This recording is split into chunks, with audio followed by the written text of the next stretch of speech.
Kolkata পুরসভায় PA কালীবাবুর হাতে ছিল বিপুল ক্ষমতা। তাঁকে টপকে মেয়র পর্যন্ত পৌঁছানো ছিল অসম্ভব। ঘণ্টাখানেক সঙ্গে সমান অনুষ্ঠানে এসেই মন্তব্য করলেন বিজেপি বিধায়ক সজল ঘোষ।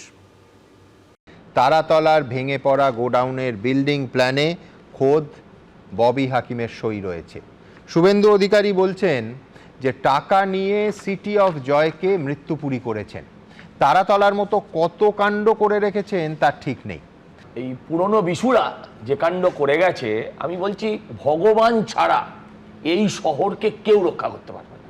আজকে মুখ্যমন্ত্রী বা সরকার যে সিদ্ধান্ত নিয়েছে যে কলকাতা সহ আরো 6টা জায়গায় পুরো যে কোনো ধরনের নির্মাণের কাজ বন্ধ থাকবে, সঠিক।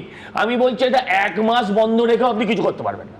এটা কয়েক বছর, 1 বছর অন্তত বন্ধ রাখতে হবে, তবে যদি আপনি খুঁটিয়ে দেখতে পারেন। যেগুলো হয়ে গেছে কিছু করার নেই, ভগবান মানে বলছে এখানে বাইরে।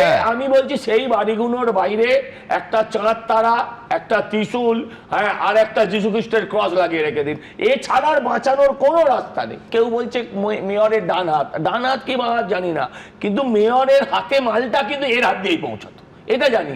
আপনারা শুনুন, লোকে পিএ রাখে, পিএ কে তো চালায়, পিএ কে চালায় তার মালিক বা তার অফিসার।